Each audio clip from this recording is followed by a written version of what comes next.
Dear student, हमारे study channel marks plus पे आप सभी का एक बार फिर से बहुत बहुत स्वागत है। मेरे बच्चों, आज की इस क्लास में हम लेके आए हैं आपके लिए class 10th matric Bihar board द्वारा मैथ के जारी किए गए मॉडल पेपर का डिस्क्रिप्टिव सॉल्यूशन। जैसे कि आपको पता है कि पिछले दो वीडियोस से हमने एमसीक्यूज और शॉर्ट टाइप क्वेश्चन किया है, तो आप जानते ही हैं कि इस वीडियोज में हम आपके लिए क्या लेके आए हैं। तो मैं आपको बता दूं कि आज जो है हम लोग देखेंगे जो टोटली 8 लॉन्ग टाइप क्वेश्चंस होते हैं, जिनमें से आपको 4 बनाना होता है एग्जाम्स में। उन 8 प्रश्नों का सलूशन आज हम इस वीडियो में देखेंगे। प्यारे बच्चों, धैर्यपूर्वक सावधानी से नजर टिकाकर वीडियोस को देखते रहिएगा। और मैं तो कहूंगा कि अगर आपका सिलेबस कंप्लीट है तो आप इन सवालों को बनाने का प्रयास कीजिएगा। उम्मीद है कि आप सभी सवालों को बना सकते हो। और अगर नहीं अभी तक आपका सिलेबस कंप्लीट है तो अभी भी समय है प्यारे बच्चों, आप अपने को समय दो, पढ़ाई पे ध्यान दो, सिलेबस कंप्लीट होगा। रहा बात कि आपके कोचिंग इंस्टीट्यूट्स में अगर आपका सिलेबस नहीं कंप्लीट किया गया है तो उससे कोई बात नहीं है, हमारे चैनल पे विजिट करके आप जो है बाकी सिलेबस जो आपका कंप्लीट नहीं है उसका भी तैयारी कर सकते हो। आप हमें कमेंट सेक्शन में बताओगे कि आपका कौन सा चैप्टर अभी तक बाकी रहा, मैं उस चैप्टर का वीडियोस आपके लिए लेके आऊंगा। चलिए, तो आज की इस क्लास में हम देखेंगे क्लास 10th के इस मॉडल पेपर के डिस्क्रिप्टिव सॉल्यूशन को। तो प्यारे बच्चों, बिना किसी देरी के शुरू करते हैं आज का ये वीडियो।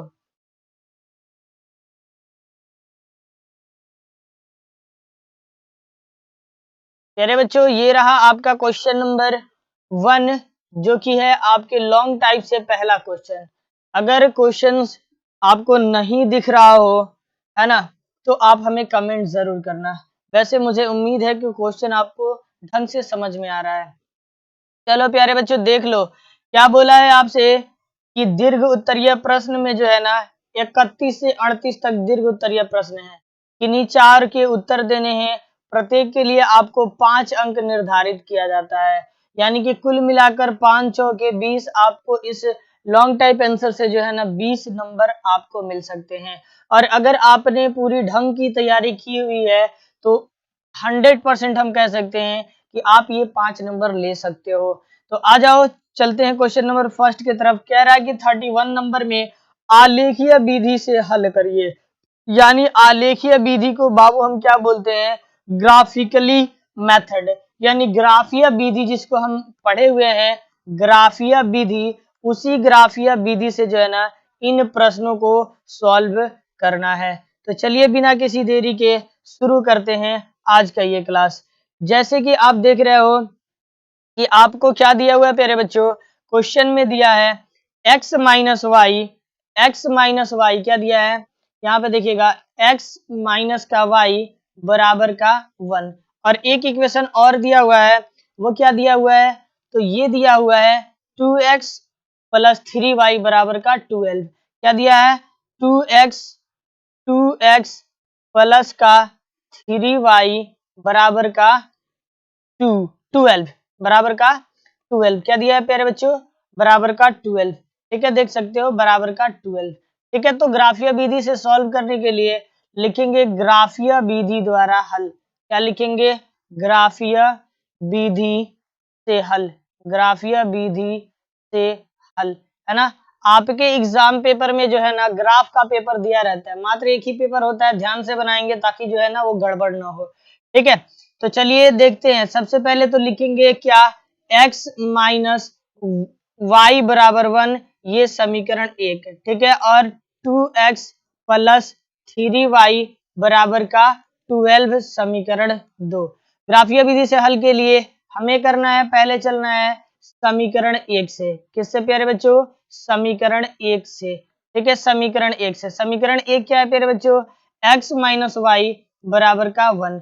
यहाँ से आप x का वैल्यू निकालते हो तो क्या हो जाएगा? 1, और इधर माइनस का y तो इधर आएगा तो प्लस का y। ठीक है, तो आपको मिल गया क्या? x बराबर 1 प्लस y।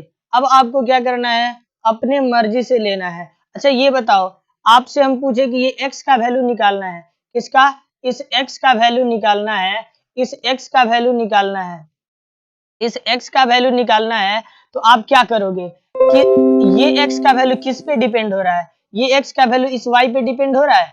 अगर हम इस y का वैल्यू रखते जाएं तो हमें x का वैल्यू मिलते जाएगा क्या, इस y का वैल्यू अगर हम रखते जाएं तो x का वैल्यू मिलते जाएगा, कहोगे जी सर मिलते जाएगा। तो आओ हम वही करेंगे, लिखेंगे यदि y बराबर 0, ठीक है, हम अपने से वैल्यू लेते हैं, हम अपने से वैल्यू लेते हैं, जो आपकी इच्छा वो आप भी ले सकते हो। इसलिए x बराबर क्या हो जाएगा 1 प्लस y, तो बराबर का क्या मिल जाएगा 1 प्लस 0 और बराबर में 1, ठीक है, तो मिल गया क्या x बराबर का 1। अब लेते हैं यदि y बराबर 1 है ना, तो क्या मिल जाता है प्यारे बच्चों, तो इसलिए x बराबर क्या है 1 प्लस का y, ठीक है, तो ये हो गया हमारा 1 और प्लस का 1 बराबर का 2, ठीक है।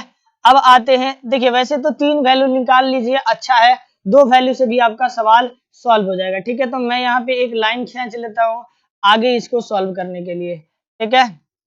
चलो जी, तो अब आ जाओ, आप ले लेना अब क्या समीकरण 2 से, क्या लिखना समीकरण 2 से।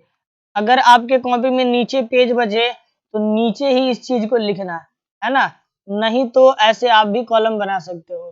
तो ये हो गया हमारे पास 2x प्लस का 3y बराबर का 12, ठीक है। तो यहाँ से अगर हम x का वैल्यू निकालने चाहते हैं तो 2x बराबर 12 माइनस का 3y, ठीक है। तो x बराबर क्या हो जाता है 12 माइनस का 3y अपन का 2, ठीक है, क्या हो जाता है बटे का हो जाता है यहाँ पे आपको,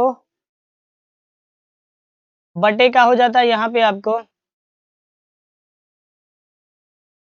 बटे का हो जाता है आपको 2। तो इस तरह से मिल गया क्या x बराबर 12 माइनस 3y बराबर 2।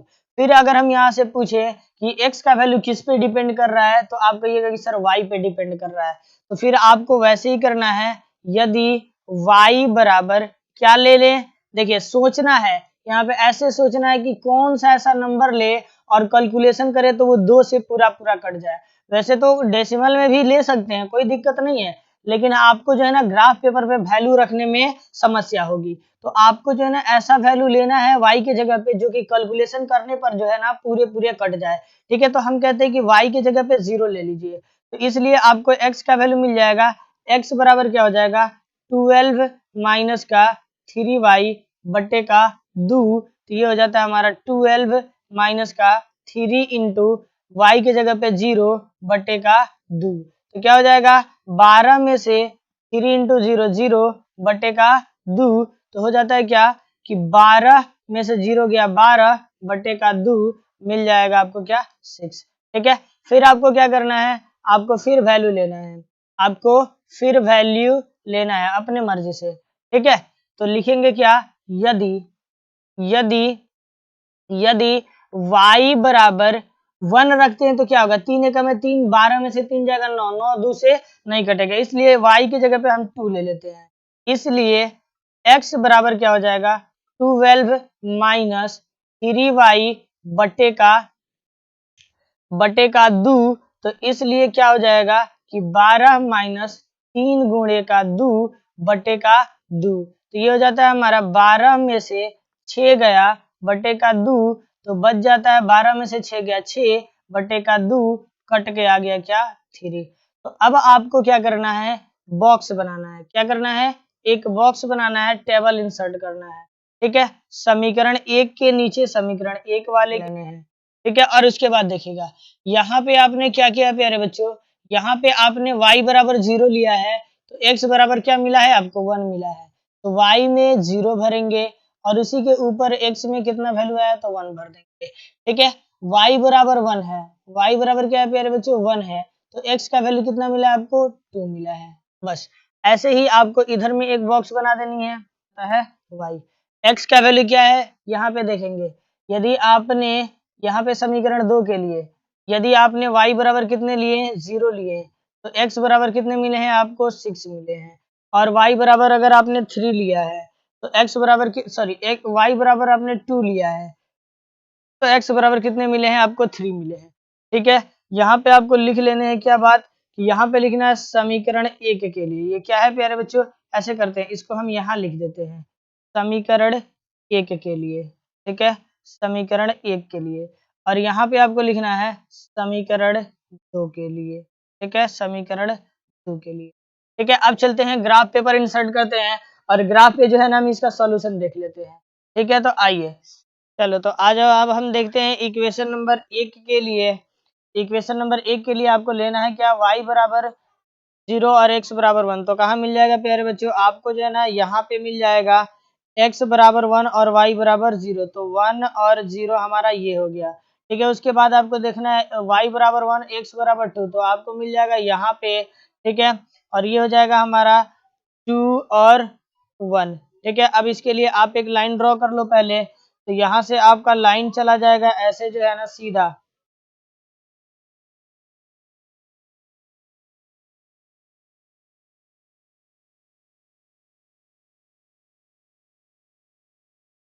देखोगे ऐसे जो है ना आपका लाइन जो है सीधा चला जाएगा, ठीक है। और आगे तक लेके जा सकते हो आप इसको ऐसे, ठीक है। उसके बाद आपको क्या करना है, उसके बाद आपको करना है इसका नाम लिख देना है। इसको जो है पहले आप एरो से रिप्रेजेंट कर दो, क्योंकि लाइन है तो ये एरो से रिप्रेजेंट होगा।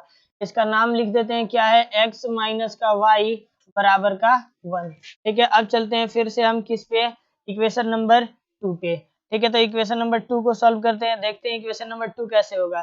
तो x बराबर आपको लेना है प्यारे बच्चों 6 और y बराबर लेना है आपको 0। तो यहीं पे मिल जाएगा x बराबर 6 और y बराबर, यहाँ पे मिल जाएगा आपको x बराबर 6 और y बराबर 0।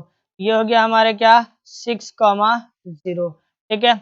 और दूसरा हमें लेना है x बराबर 3 और y बराबर 2। तो x बराबर 3 कहाँ मिलेगा प्यारे बच्चे, यहाँ मिलेगा। और y बराबर 2 कहाँ मिलेगा, हमें यहाँ मिलेगा, ठीक है। y बराबर 2 और x बराबर 3, तो ये रहा हमारे पास वो वैल्यू, है ना। क्या लेना है यहाँ पे आपको, x बराबर 2 और y बराबर, सॉरी, x बराबर 3, x बराबर 3 और y बराबर 2, ठीक है। तो x 3 हो गया और y 2 हो गया। बस आपको जो है ना अब क्या करना है, यहाँ से एक लाइन ड्रॉ कर लेनी है, ठीक है। तो यहाँ से एक लाइन ड्रॉ करोगे तो ऐसे चला जाएगा,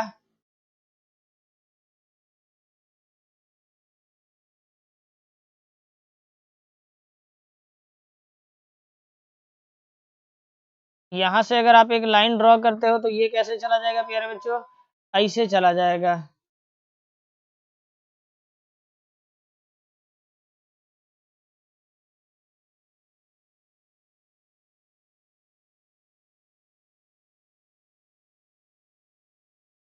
ठीक है। अब इसका जो है आप एरो से रिप्रेजेंटेशन कर दो, क्योंकि लाइन है तो एरो होना चाहिए इसमें, ठीक है। तो ये हो गया हमारे पास एरो। अब आप देखोगे कि इसके क्रॉस सेक्शन एरिया कौन सा है भाई, तो ये यहाँ पे जो है ना एक दूसरे को काट रहा है। तो यहीं से हमारा हल निकल के आता है और इस समीकरण का हल क्या मिल जाता है, तो ये हल जो मिल जाता है x के सामने 3 पे क्रॉस किया है तो x बराबर क्या हो जाता है 3 और y बराबर क्या हो जाता है, y के सामने वाला देखा जाए तो ये 2।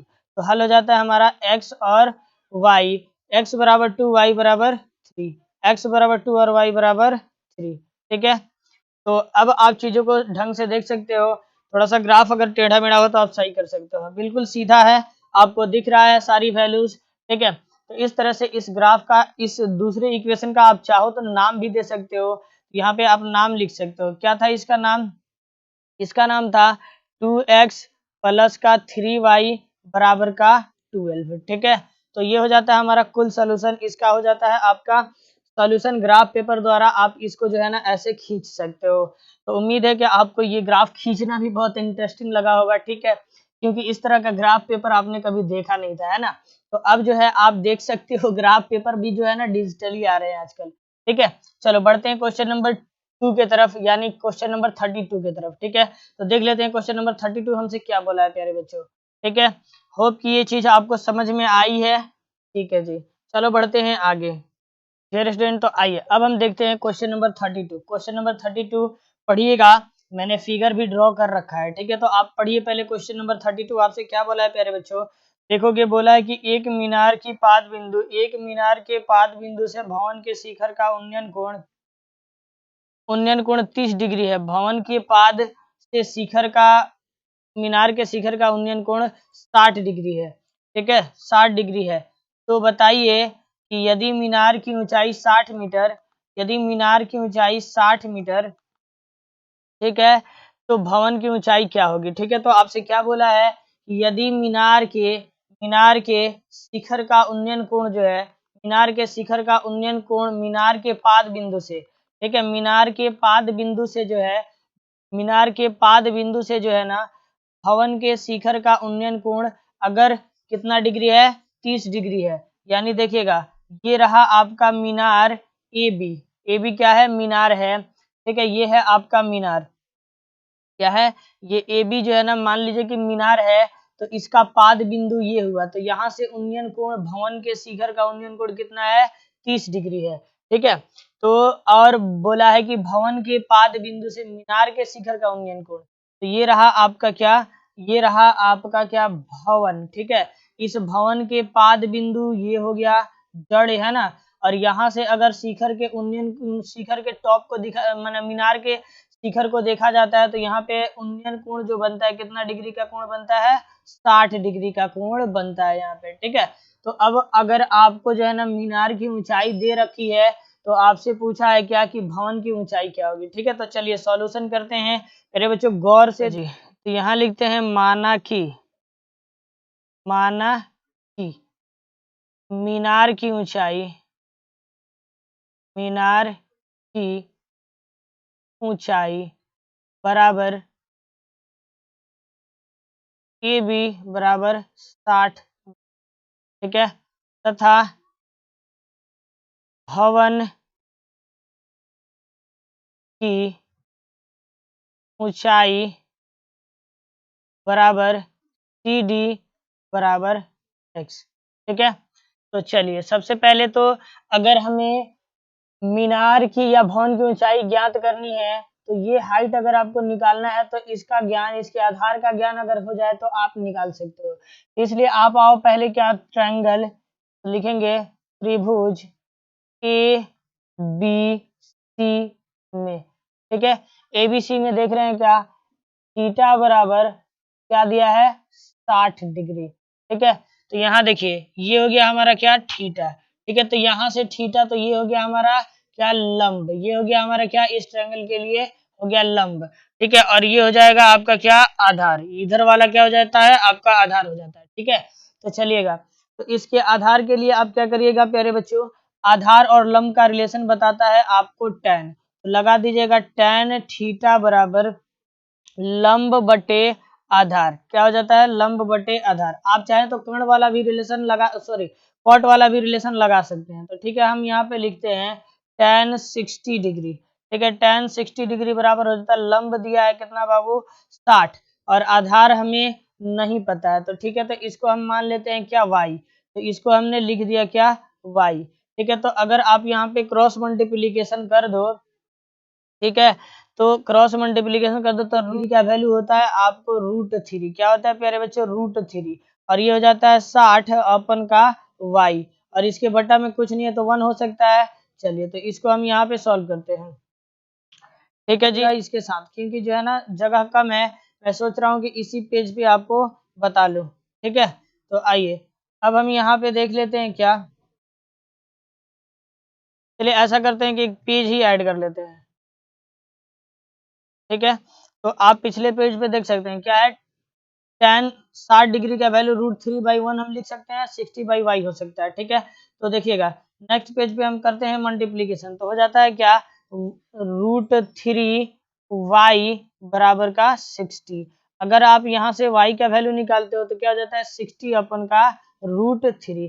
ठीक है, जो कि √3 जो है ना आपको नीचे में लिखना सही नहीं है, इसलिए आपको क्या करना होगा, √3 का परमीयकरण करना होगा, तो √3 इंटू √3। ठीक है जी, तो √3 इंटू √3 तो क्या हो जाता है, 60 √3 और बटे का 3, तो ये हो जाता है हमारा 3 से 20 बार में कट जाता है, क्या मिल जाता है, 20√3 मिल जाता है। ठीक है, तो ये हो गया हमारे क्या, 20√3 हो जाता है। ठीक है, चलिएगा अब आ जाते हैं हम क्या, नेक्स्ट पॉइंट पे, और ये देख लेते हैं क्या है हमारा नेक्स्ट पेज। पहला वाला पहले पेज पे चलते हैं, ठीक है। तो यहाँ से हमें क्या मिल गया कि BC यानी कि आधार y की वैल्यू क्या मिल गई, हमें मिल गई क्या 60 डिग्री। तो इससे सॉरी 20√3, यहाँ पे हम लिख देते हैं क्या 20√3, ठीक है। तो अब चलते हैं हम क्या नेक्स्ट में क्या करते हैं, अब लिखते हैं इसलिए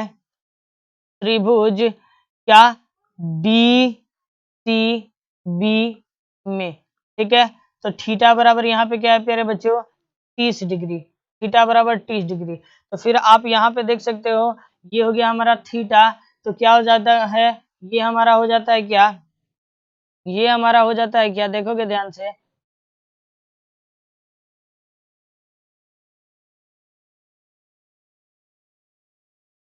आ जाओगे। तो अब देखोगे अगर आपका ये हो गया थीटा, ठीक है, तो इसके सामने का ये हो जाता है लंब, और इसके इधर वाला ये हो जाता है आधार। तो अब आपको आधार दिया हुआ है और लंब आपको निकालने, तो फिर वही रिलेशन लगा देते हैं, ठीक है, वही रिलेशन लगा देते हैं tan वाला। तो आधार लंब का रिलेशन मिल जाएगा, तो यहाँ पे हम लगा देंगे, इसलिए tan थीटा बराबर लंब बटे का आधार, क्या हो जाएगा लंब बटे का आधार। तो tan लिखना होगा आपको tan 30 डिग्री, ठीक है, बराबर लंब क्या है यहाँ पे, तो लंब है x, है ना। वैसे तो DC होगा या CD होगा, तो हमने x माना है तो x लिख लिया, ठीक है। आधार का वैल्यू दिया है, कितना दिया है 20√3 दिया हुआ है, ठीक है। tan 30 डिग्री का वैल्यू अगर हम निकालते हैं तो क्या हो जाता है 1/√3 हो जाता है। अब बराबर का ये हो जाएगा बराबर का x बटे का 20√3, ठीक है। तो यहाँ से अगर हम x का वैल्यू निकालें तो हो जाएगा क्या x बराबर 20√3 और बटे का √3, √3 से √3 खत्म, क्या मिल जाएगा प्यारे बच्चों 20 मीटर, ठीक है। तो इस तरह से क्या हो जाएगा भवन के ऊंचाई क्या हो जाएगी 20 मीटर हो जाएगी। मेरे बच्चों उम्मीद करते हैं कि चीजें आपको समझ में आई हैं, ठीक है। तो इस तरह से हमारा x का वैल्यू क्या मिल गया 20 मीटर मिल गया, ठीक है। तो हमने y का वैल्यू पहले निकाल लिया, फिर y के से लेकर के जो है ना x का रिलेशन लगा के यानी लंब और आधार का रिलेशन लगा के tan थीटा से हमने इसका भी वैल्यू निकाला और क्या मिला x बराबर 20 मीटर, ठीक है। तो उम्मीद है कि ये चीज आपको बहुत ही अच्छे ढंग से समझ में आया होगा। बहुत ही आसान क्वेश्चन था और इतना लॉलीपॉप क्वेश्चन आपको 5 नंबर में दिया हुआ है, ठीक है। तो आपको तो चाहिए कि इसको बहुत जल्दी सॉल्व करिए और 5 नंबर लेके आइए, ठीक है। चलिएगा तो बढ़ते हैं आगे, देखते हैं क्वेश्चन नंबर 33 को, ठीक। चलिएगा तो क्वेश्चन नंबर 33 देख लीजिएगा। कह रहे हैं कि सिद्ध कीजिए कि यदि किसी त्रिभुज की एक भुजा के समानांतर एक रेखा खींची जाए तो अन्य दो भुजाओं को एक ही अनुपात में विभाजित करती है। प्यारे बच्चों बहुत ही मस्त क्वेश्चन आया है, ठीक है। तो आओ हम इसको सॉल्व कर ही लेते हैं, ठीक है। तो आपको याद होगा कि इस तरह का कुछ सवाल हम लोगों ने थेल्स प्रमेय को बनाते हुए पढ़ा था। थेल्स प्रमेय क्या कहता है कि कहता है कि यदि किसी त्रिभुज के एक भुजा के समानांतर कोई रेखा खींची जाए तो वह अन्य दो भुजाओं को समान अनुपात में विभाजित करती है। यह थेल्स प्रमेय होता है ना। आपको ये बात याद है, ठीक है। आप देखोगे बस आपको जो है ना बीपीटी थ्योरम यानी थेल्स प्रमेय जो है ना आपको प्रूफ कर लेना है, बस इतना सिंपल सा सवाल आपको 5 नंबर के लिए दे रहा है। अगर अब ना करोगे तो कब करोगे यार। इस तरह से जो अगर सवाल आ जाए बोर्ड में तो लूट लो यार, वो अब नहीं लूटोगे तो कभी नहीं लूट पाओगे। इतने मस्त प्रश्न आ रहे हैं आपके लिए, ठीक है। तो आइए देखते हैं इसको सॉल्व कैसे करेंगे, ठीक है। तो चलिए देख लेते हैं कि कैसे इसको सॉल्व करेंगे। इसके लिए हमें एक ट्रायंगल की जरूरत पड़ेगी, तो एक ट्रायंगल पहले हम इंसर्ट करते हैं, ठीक है। तो एक ट्रायंगल हम इंसर्ट करते हैं और ये हो जाता है हमारा ट्रायंगल। चलिएगा यहाँ पे मैं इसको थोड़ा सा बड़ा करता हूँ और इसको लेके आते हैं यहाँ पे, ठीक है जी। अब चलोगे इसके जो है ना देख लेना, इसका नाम हम पहले दे लेते हैं। तो इसका नाम देते हैं ए, ठीक है। एक काम करते हैं पहले जो है ना इसका नाम देते हैं ए डी, ऐसा करते हैं ए बी सी। इसका नाम देते हैं क्या ए बी सी, ठीक है। और इसके एक साइड के पैरेलल हमने एक लाइन खींच देना है, ठीक है। तो क्या करना है भाई, तो हमने खींचना है बीसी के पैरेलल हम खींच, ठीक है। BC के पैरेलल एक लाइन हमने खींच लिया, ठीक है, आ जाओगे। अब आप देखना जरा ध्यान से, इसका नाम दे दो क्या, D और E, ठीक है जी। एक काम ये कर देना है, पहले तो फिगर आपको करना है, ट्रायंगल ड्रॉ करना है, ठीक है, फिर उसके एक साइड के पैरेलल जो है ना आपको एक और साइड खींच देना है, जैसे कि हमने डी लाइन एक खींच दिया, ठीक है, वो BC के पैरेलल है। अब आपको जो है ना क्या करना है कि आपको प्रूफ करना है, क्या प्रूफ करना है कि अगर जो है ना, देख लो पहले क्या करना क्या है समझोगे। अगर ट्रायंगल में हमने खींचा क्या कि DE पैरेलल BC, ठीक है, तो आपको अगर ऐसा है, अगर ऐसा है तो आपको प्रूफ करना है कि ये जो DE लाइन है वह AB को ऐसे विभाजित करती है कि AD बटा DB बराबर है AE बटा EC के, यानी समान अनुपात में जो है ना ये बाकी के दो भुजाओं को, ये DE लाइन, बाकी के दो भुजाओं कौन, AB और AC को जो है ना ये DE लाइन समान भाग में, समान अनुपात में जो है विभाजित करती है। ये बात आपको करनी है प्रूफ, ठीक है, ये बात आपको करनी है प्रूफ, ठीक है, तो इसको जो है ना आपको करनी है प्रूफ, ठीक है।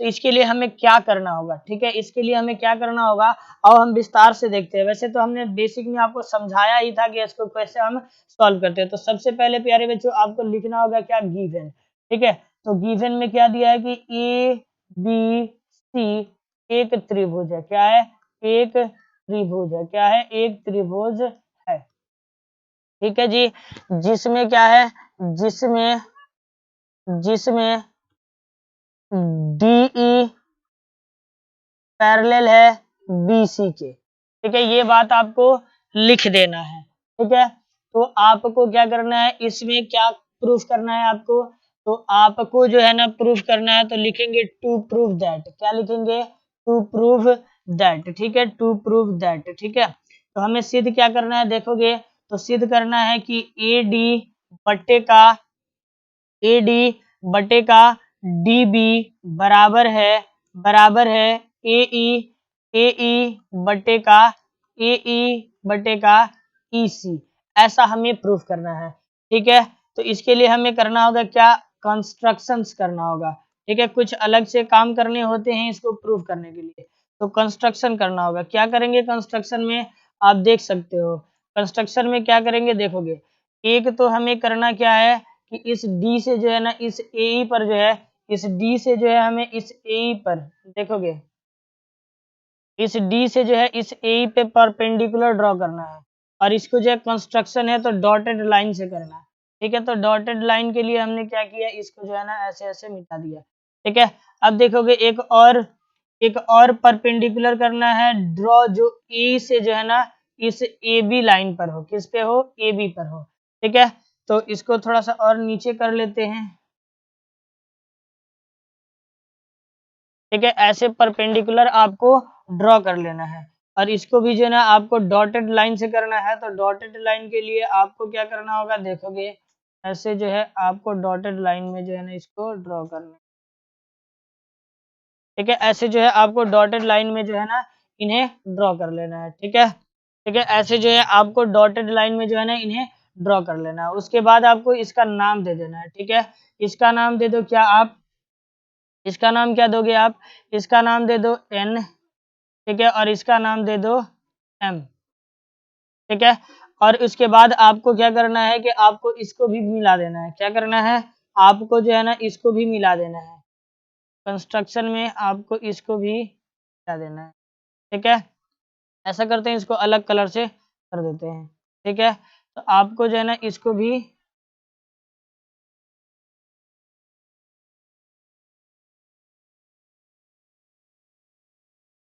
ठीक है जी, चलोगे। तो होप की चीजें आपको समझ में आ रही हैं, है ना। चलिए बढ़ते हैं आगे, देखते हैं कंस्ट्रक्शन में हमें लिखना क्या होगा। तो जो चीजें हमने किया उसी को लिखेंगे, ठीक है। तो ऐसा कहते हैं कि ई से लिखेंगे क्या, बिंदु ई से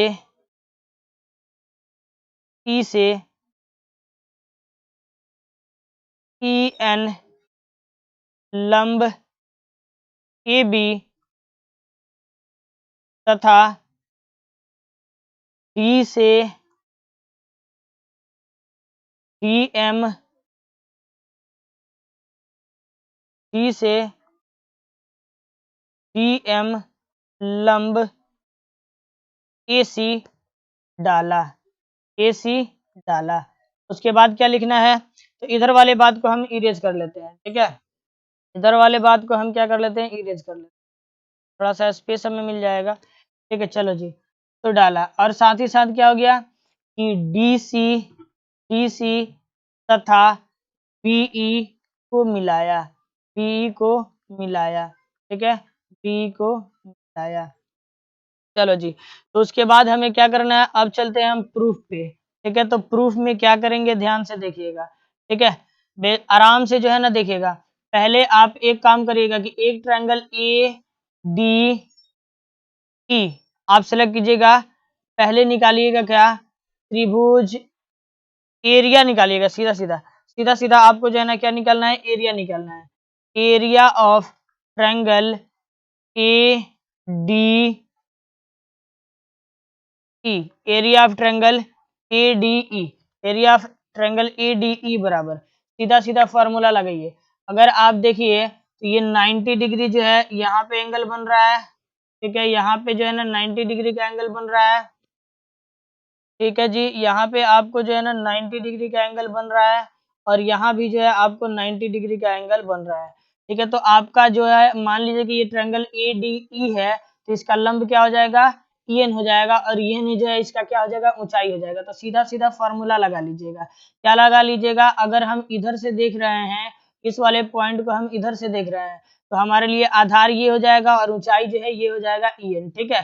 तो देखिएगा, तो इसके लिए हम एरिया ऑफ ट्रायंगल क्या निकाल सकते हैं, लिखेंगे 1/2 गुणे आधार गुणे ऊंचाई, क्या लिखेंगे, आधार गुणे ऊंचाई, आधार गुणे ऊंचाई, आधार गुणे ऊंचाई, ठीक है। तो आधार क्या है हमारे पास प्यारे बच्चों, ये है हमारे पास 1/2, आधार है हमारे पास क्या, AD, क्या है, AD, और इंटू का क्या है, लंब क्या है, EN, क्या है, EN।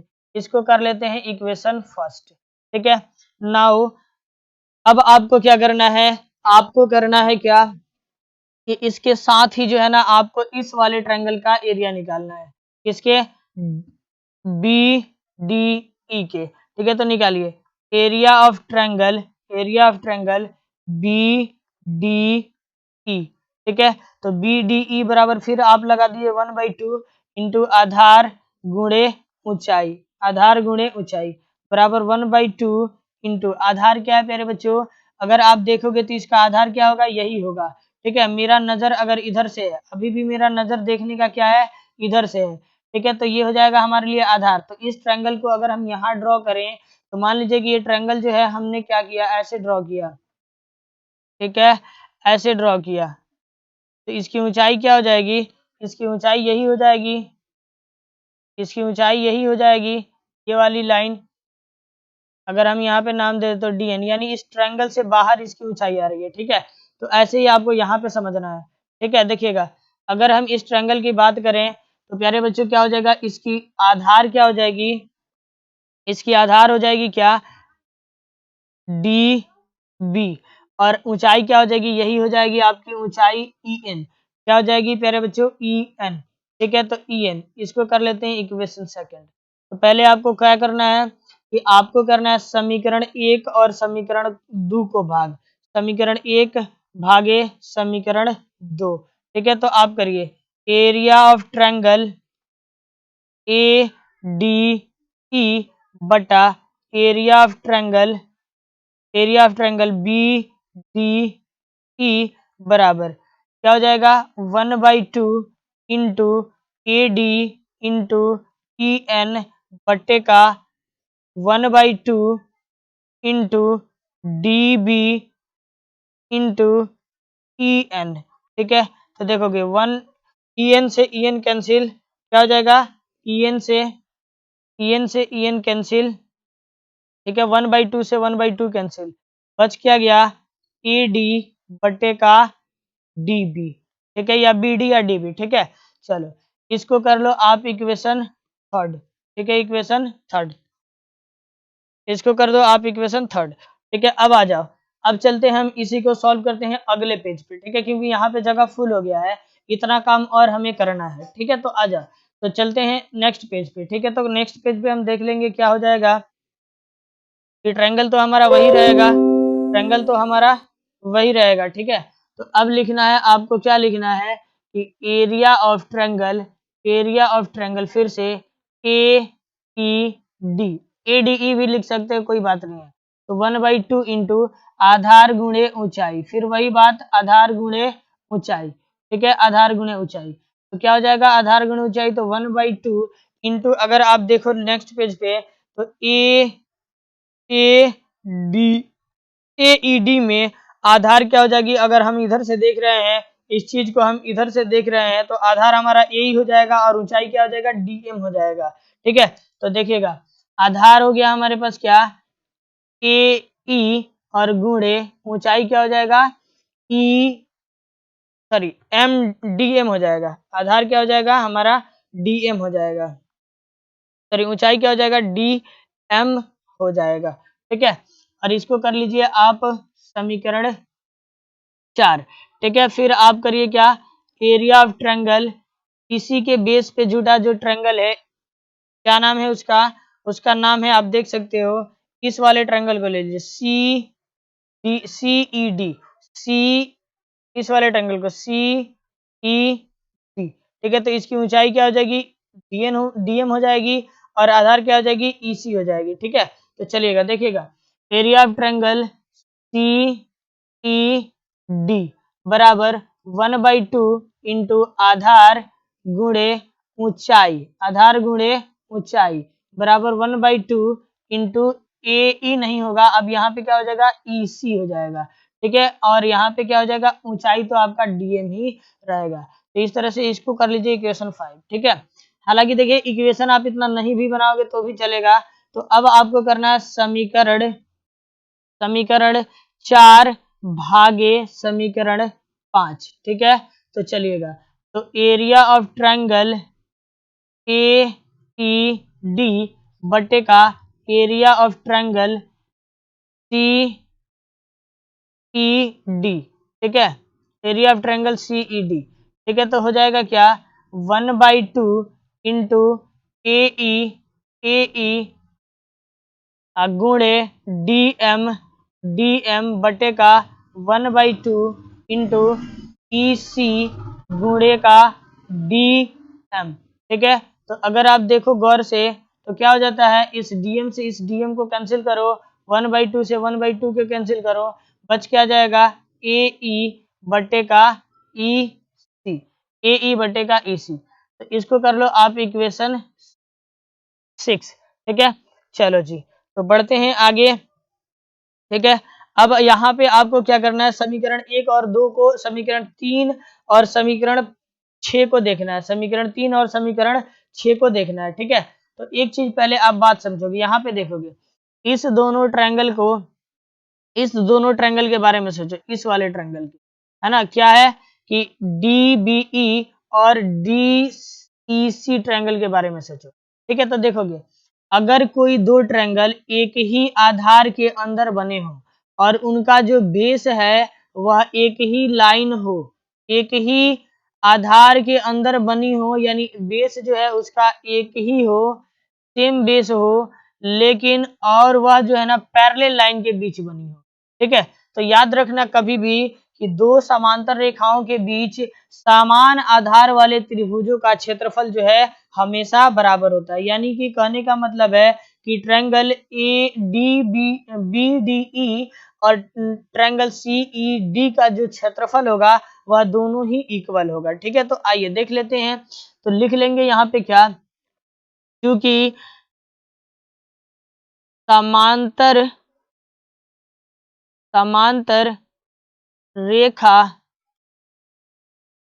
के बीच एक ही आधार पर, एक ही आधार पर, एक ही आधार पर बने त्रिभुज, पर बने त्रिभुज का क्षेत्रफल, बने त्रिभुज का क्षेत्रफल बराबर बराबर होता है, इसलिए क्या हो जाएगा, एरिया ऑफ ट्रायंगल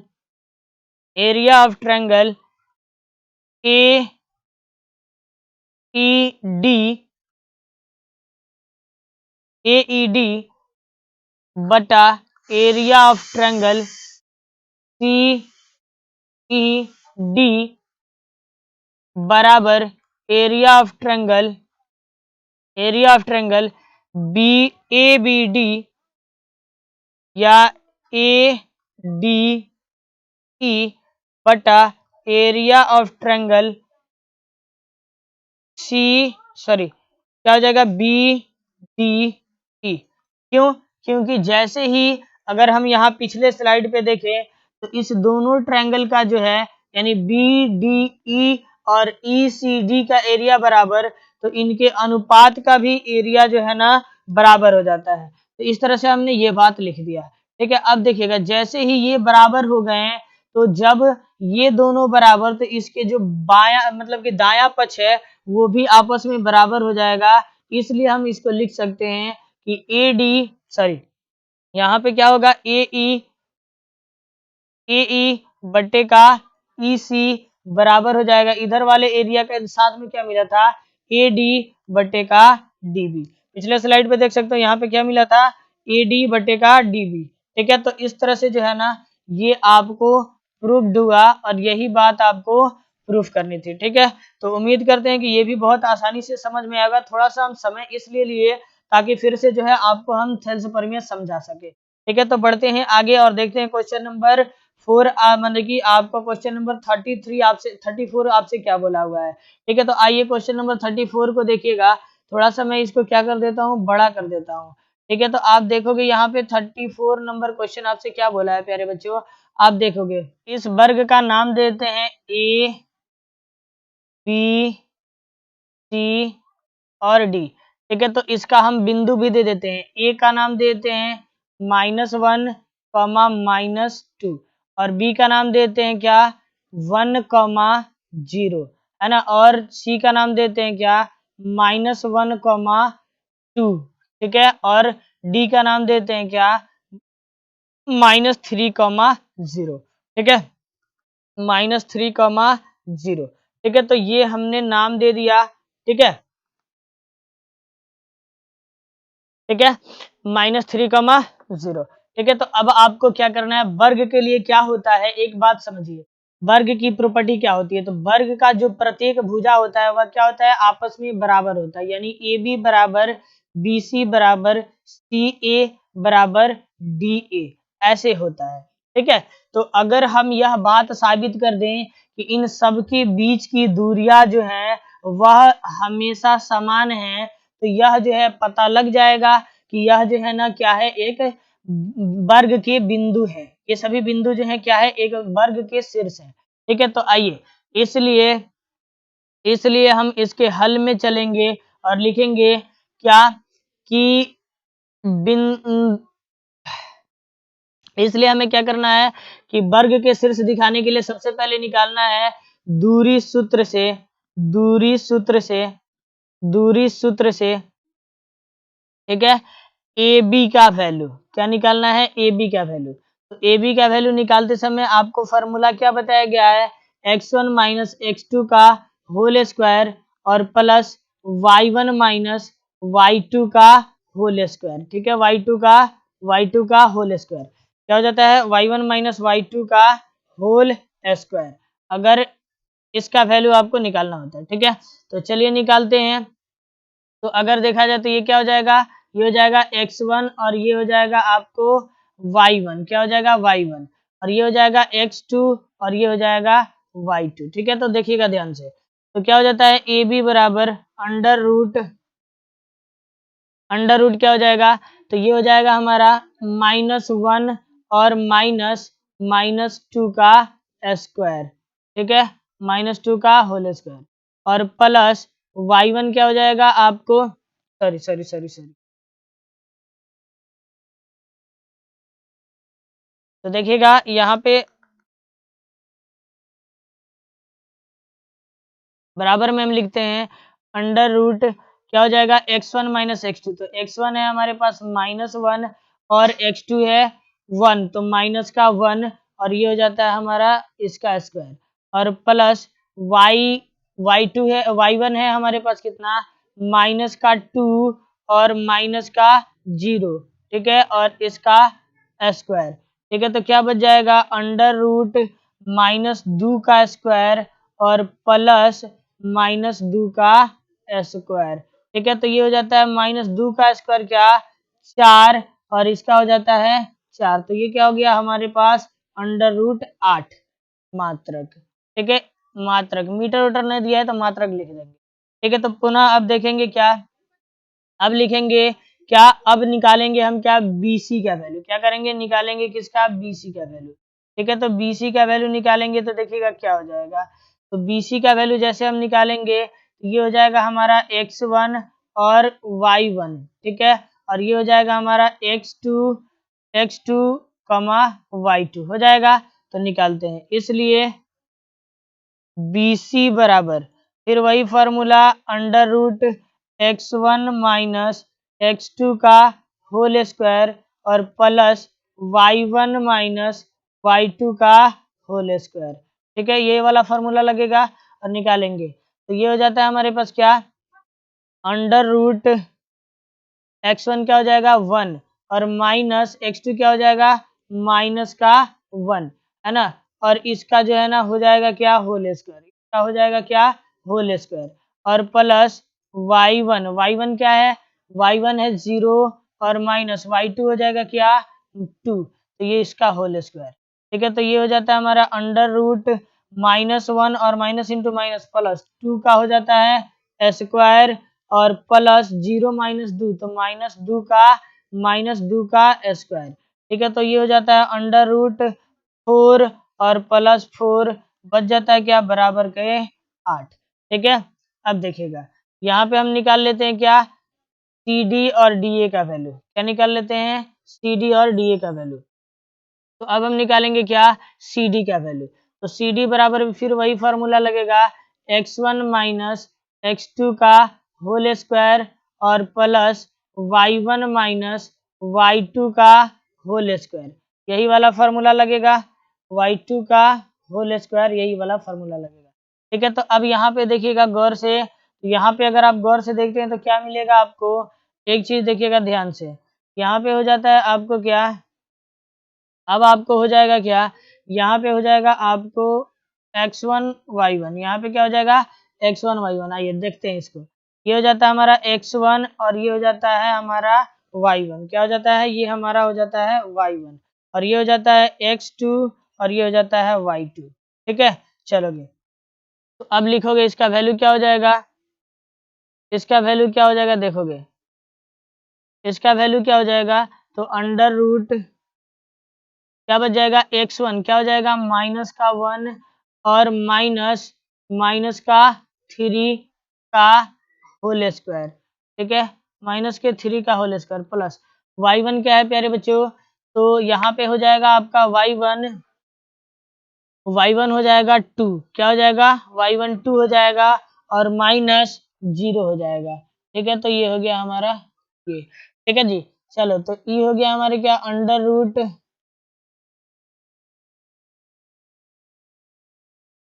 बराबर क्या हो जाएगा अंडर रूट माइनस का 1 और प्लस का 3 का होल स्क्वायर और प्लस का होल स्क्वायर प्लस 2 में से 0 गया 2 का स्क्वायर, ठीक है। तो ये बच जाएगा क्या अंडर रूट 3 माइनस 1 तो 2 का स्क्वायर और प्लस 2 का स्क्वायर, तो हो जाएगा अंडर रूट 4 प्लस 4 बराबर अंडर रूट 8, ठीक है। अब फिर निकाल देंगे क्या हम DA का वैल्यू, तो अब चीजें आप समझ चुके होंगे कि DA का वैल्यू हम कैसे निकालेंगे, फिर वही वाला तरीका क्या करेंगे x1 माइनस x2 का होल स्क्वायर, ठीक है, प्लस y1 माइनस y2 का होल स्क्वायर, ठीक है। तो चलिए इसको सॉल्व कर देते हैं, तो हो जाएगा क्या आपको अंडर रूट x1 का वैल्यू हो जाएगा माइनस का 3, ठीक है, और माइनस का 1, ठीक है, इसका होल स्क्वायर, ठीक है, और प्लस y1 क्या है प्यारे बच्चों, तो y1 है आपके पास 0 और माइनस का 2 का होल स्क्वायर। तो यहाँ पे हो जाएगा अंडर रूट 3 माइनस के 3 प्लस के 1 का होल स्क्वायर, ठीक है, और प्लस 0 और इंटू माइनस प्लस 2 का स्क्वायर। तो हो जाता है क्या, अंडर रूट 3 में से 1 गया तो -2 का स्क्वायर और प्लस 2 का स्क्वायर। ये हो जाएगा अंडर रूट 4 और प्लस 4 बराबर अंडर रूट 8। तो एक चीज हमने देखा क्या, एक चीज हमने देखा कि यहाँ पे लिख लेते हैं, एक चीज हमने देखा क्या कि ए बी बराबर बी सी बराबर सी ए बराबर डी, सॉरी सी ए नहीं ना, सी डी। यहाँ पे हो जाएगा क्या प्यारे बच्चों, सी डी बराबर के डी ए। इन सब का वैल्यू जो है बराबर आया है √8, इसलिए हम कह सकते हैं अतः दी गई बिंदु ए, दी गई शीर्ष एक वर्ग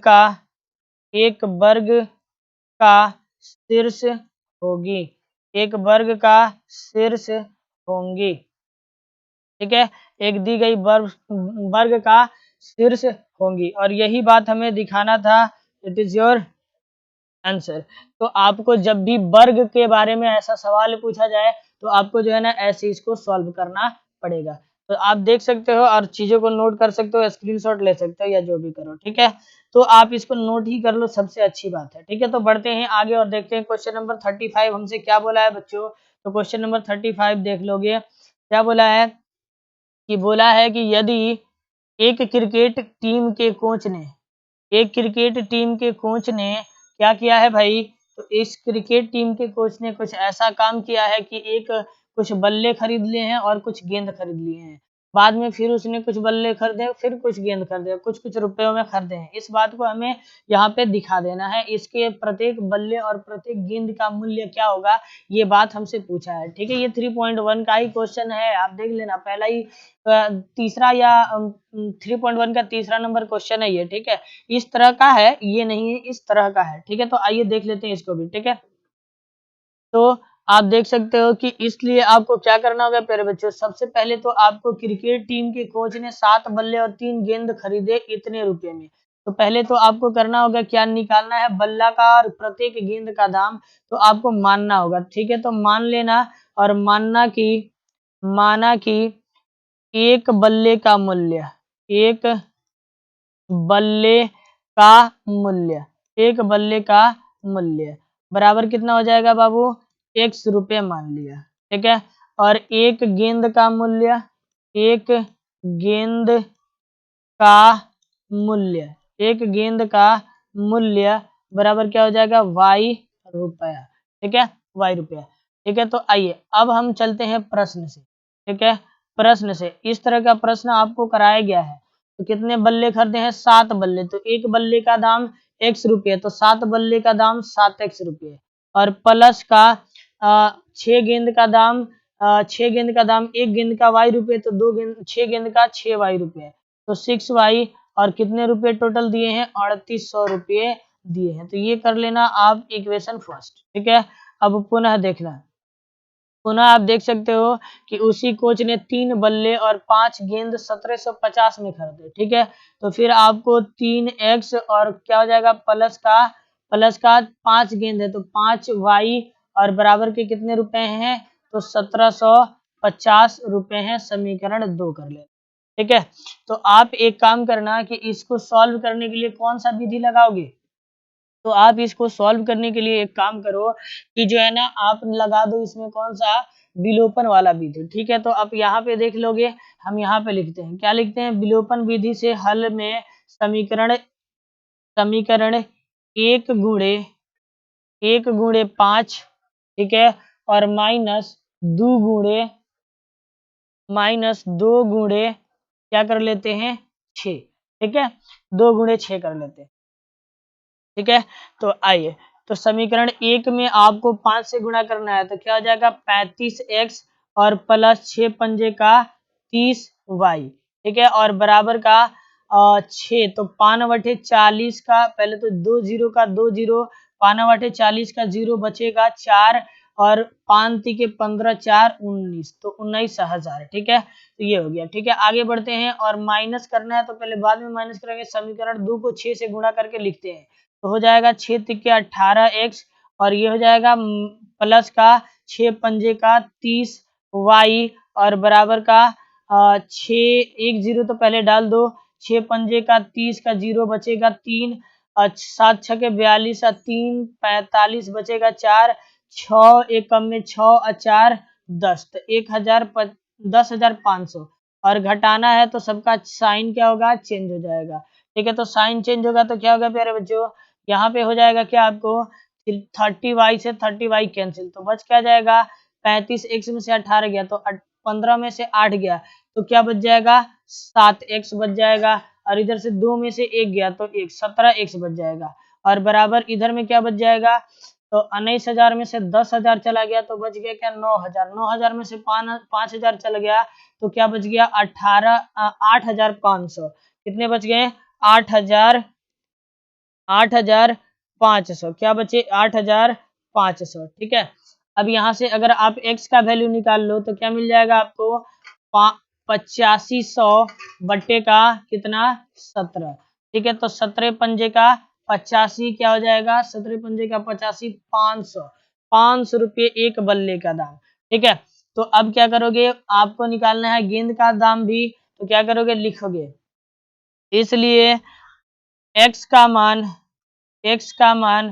समीकरण समीकरण 1 में रखने पर, ठीक है, समीकरण 1 में रखने पर क्या करने पर, रखने पर, ठीक है, तो रखने पर क्या हो जाएगा, समीकरण 1 आपके पास क्या है 7x प्लस का 6y बराबर का 3800, ठीक है।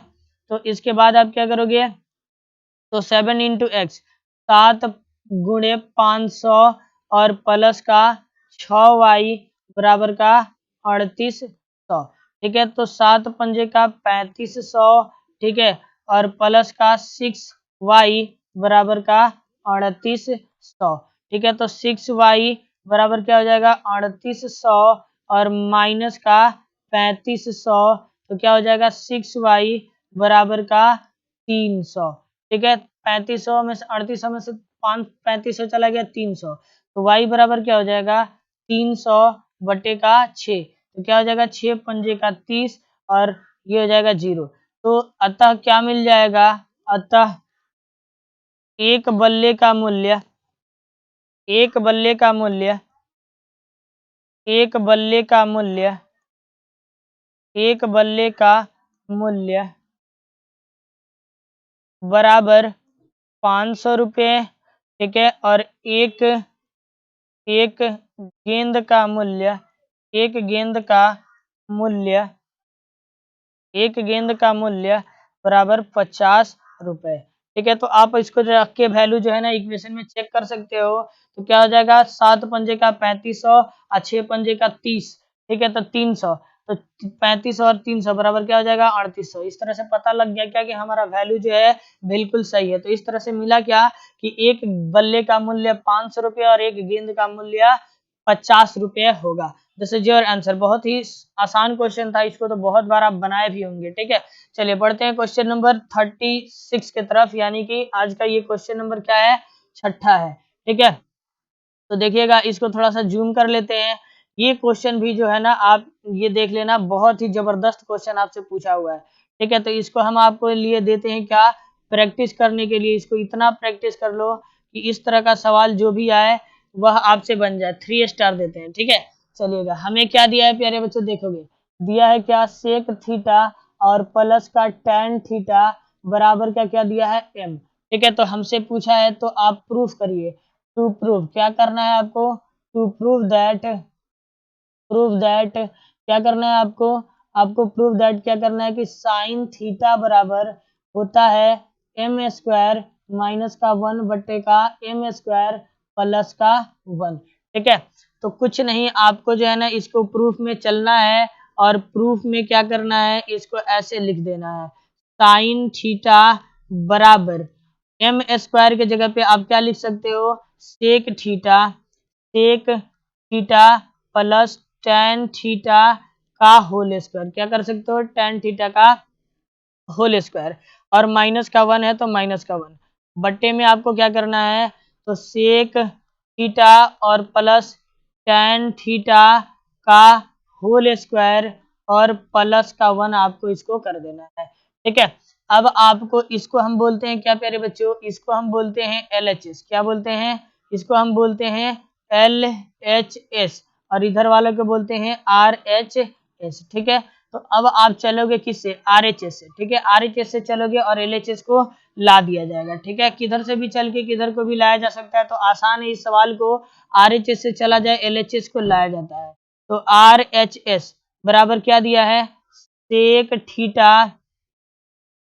थीटा प्लस टेन थीटा का होल स्क्वायर, टेन थीटा का होल स्क्वायर माइनस का 1 और बटे का सेक थीटा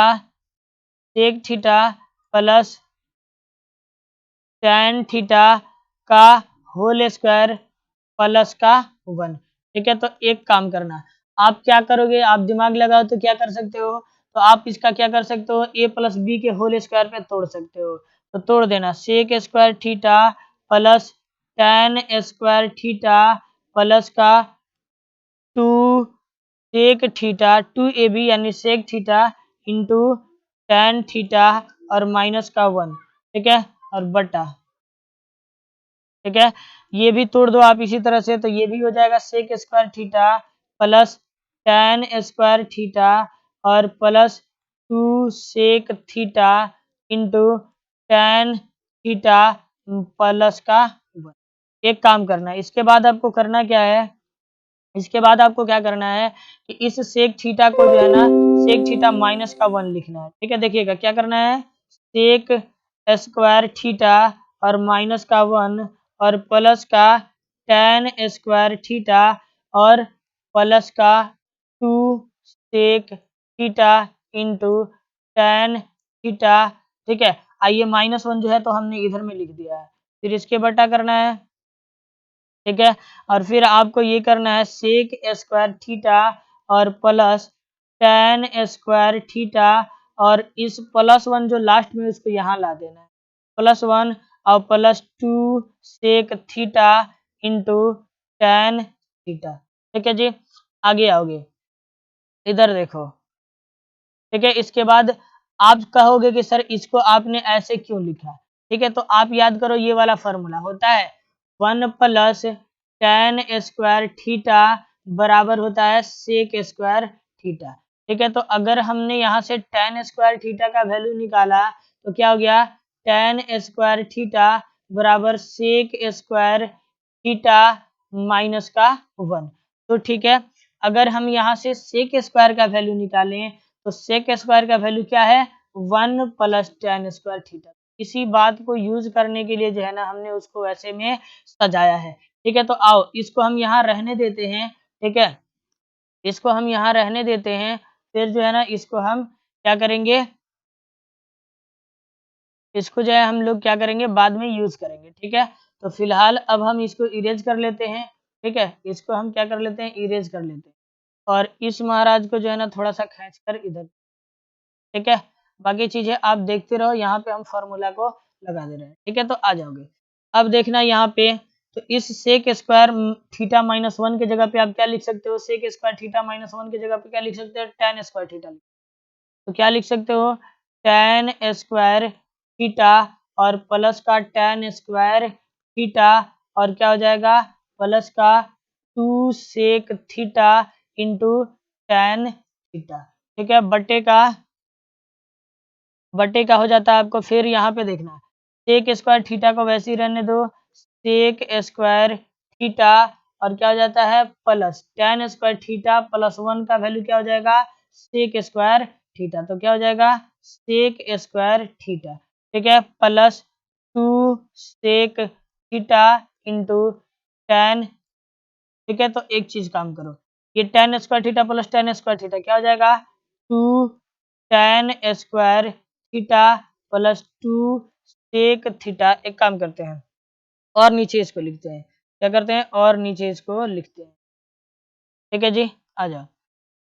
तो यहाँ पे लिख लेते हैं, तो ये हो जाता है हमारा 2 tan स्क्वायर थीटा, क्या हो जाता है 2 tan स्क्वायर थीटा और plus 2 sec theta into tan theta, ठीक है, बट्टे का ये हो जाता है हमारा 2 sec थीटा, क्या हो जाता है 2 sec स्क्वायर थीटा और plus 2 sec theta into tan theta, ठीक है। और यहाँ से अगर आप क्या कर लो कि 2 कॉमन कर लो, तो क्या हो जाएगा 2 tan कॉमन कर लो, ऊपर से क्या कर लो 2 tan कॉमन कर लो, तो क्या हो जाएगा tan थीटा और tan थीटा और प्लस का क्या बच जाएगा sec थीटा, बचेगा कि नहीं बचेगा, बच जाएगा, ठीक है। आगे देखोगे 2 sec स्क्वायर थीटा यहाँ से कॉमन लो, तो 2 sec स्क्वायर थीटा नहीं 2 sec थीटा, ठीक है, तो बच जाएगा क्या sec थीटा और इंटू tan थीटा। अब एक चीज देखो आप, यहाँ पे जो है ना ये दोनों सेम सेम है, ये tan थीटा और प्लस sec थीटा, तो यहाँ पे प्लस ही है ना, देखोगे यहाँ पे आप क्या करोगे प्लस है ना, तो ये दोनों चीजें कट जाएंगे, तो क्या बच जाएगा यहाँ से, तो बच जाएगा आपको, तो यहाँ से बच गया क्या 2 tan theta into by 2 sec theta, ठीक है। देखिए कि यहाँ पे थीटा छूट गया है, तो यहाँ पे थीटा लिख दीजिए, ठीक है।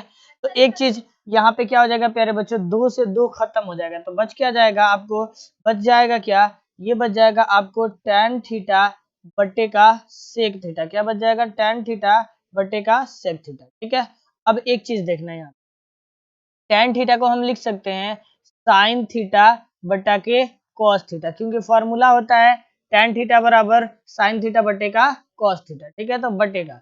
और इस सेक थीटा को हम लिख सकते हैं 1 बाई cos थीटा, क्योंकि फॉर्मूला होता है sec theta into cos theta बराबर 1, तो सेक थीटा बराबर 1 बाई cos थीटा, ठीक है। तो अब क्या करते हैं हम, अब क्या करते हैं हम, तो क्या करेंगे इसको उलट देंगे, ठीक है, तो इसको उलट देंगे तो क्या हो जाएगा, इसको हम रख देंगे sin थीटा बट्टे का cos थीटा और इंटू का क्या हो जाएगा, ये बट्टा का साइन चेंज होगा, इंटू में तो हो जाएगा, ये बदल जाएगा हमारा cos थीटा और बट्टे का 1, तो cos थीटा से cos थीटा कैंसिल हो जाएगा, क्या cos थीटा से cos थीटा क्या हो जाएगा, कैंसिल हो जाएगा, तो cos थीटा से cos थीटा खत्म, तो क्या बच जाएगा प्यारे बच्चों, बच जाएगा sin थीटा बट्टे का 1 यानी कि sin थीटा, और यही आपको लाना था बराबर LHS प्रूव्ड, यही हमें लाना था और हमने ये ला दिया। हालांकि हम लोगों के लिए क्या थे, RHS से चले थे और LHS तक जो है हमने पहुंच गया, इसका मतलब है क्या कि हमारा जो ये प्रूवमेंट है वो कंप्लीट हुआ, ठीक है। तो देख लीजिएगा कॉर्नर में आपको दिखाई नहीं दे रहा होगा, मैं थोड़ी देर के लिए साइड हो रहा हूँ, आप इसको जो है ना देख करके लिख सकते हो और स्क्रीनशॉट भी ले सकते हो, ठीक है। तो इस तरह से जो है हम क्वेश्चन नंबर 36 को सॉल्व कर सकते हैं, ठीक है। तो आइए अब हम देखते हैं क्वेश्चन नंबर 37 हमसे क्या बोल रहा है, ठीक है। तो आइए, तो क्वेश्चन नंबर 37 है हमारा, देख सकते हैं कि बोला है क्या, बोला है क्या कि आप जो है ना 4 सेंटीमीटर त्रिज्या वाले वृत्त पर ऐसी दो स्पर्श रेखाएं खींचिए जो परस्पर 60 डिग्री के कोण पर झुकी हो, देखिएगा।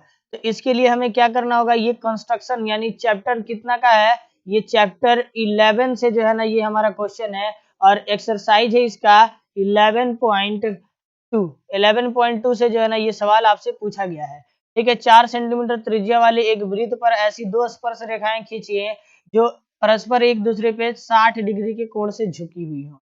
इसके लिए हमें सबसे पहले तो 4 सेंटीमीटर त्रिज्या का एक आपको जो है ना सर्कल ड्रॉ करना होगा, ठीक है।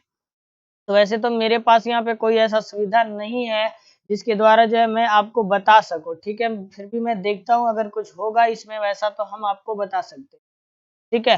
हालांकि जिधर से मैं देख रहा हूँ ऐसा कुछ दिख नहीं रहा है जिसके कारण हम जो है आपको बता पाए कुछ भी, ठीक है। लेकिन आइए रफली मैं आपको बताने का प्रयास करता हूँ और आप समझेंगे। वैसे तो रूलर का यूज कर लेते हैं यहाँ पे, ठीक है, और यहाँ पे एक कंपास भी ले ही लेते हैं, ठीक है। और एक चीज क्या ले ले हम, और कुछ नहीं ले सकते हैं यहाँ से, और मेरे काम का कुछ दिख नहीं रहा है, ठीक है। तो चलिएगा, सबसे पहला बात कि आपको जो है इस रूलर की सहायता से जो है आपको क्या करना है, 4 सेंटीमीटर त्रिज्या का एक जो है ना आपको सर्कल ड्रॉ करना है। क्या करना है? सर्कल ड्रॉ करना है। कितने सेंटीमीटर का? 4 सेंटीमीटर का। ठीक है, तो आप देखो 4 सेंटीमीटर कहाँ से कहाँ तक होगा, यहाँ पे देख सकते हो आप। 4 सेंटीमीटर आपको यहाँ से लेकर है ना कहाँ तक होगा, यहाँ तक होगा। ठीक है, तो इतनी इतनी रेडियस वाली जो है ना आपको एक सर्कल ड्रॉ करना है। ठीक है, तो देखिएगा हम यहाँ पर रेडियस दिखा देते हैं।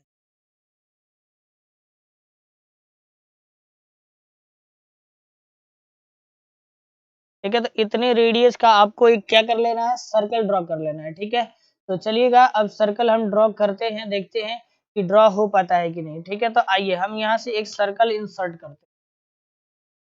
ठीक है, सर्कल इंसर्ट करते हैं, देखिएगा प्रयास कर रहे हैं, अगर आपको जो है ना इस पे हम समझा सके तो अच्छे से समझा देंगे। ठीक है, देखिएगा। ठीक है, देखिएगा मैं कोशिश तो कर रहा हूँ, बन जाएगा मे बी। ठीक है, इसका नाम देते हैं क्या, ओ। ठीक है, सेंटर ऑफ सर्किल ओ। ये भी हम चाहेंगे कि एक बार जो है ना इसका डायमीटर हम यहाँ पे चेक। ठीक है,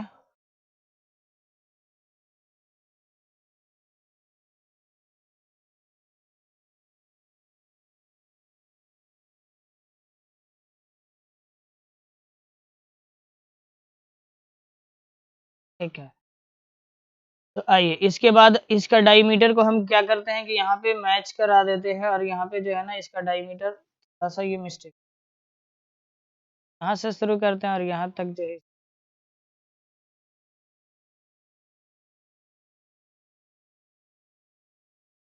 ठीक है, अब इसके बाद हम चाहे तो इसको और बड़ा भी कर सकते हैं, तो क्या कर सकते हैं, थोड़ा बड़ा भी। और अब देखिए हमें क्या करना है ना कि यहाँ पे जो है ना एक आर्क लगाना है। क्या लगाना है? एक आर्क लगाना है। किसका लगाना है?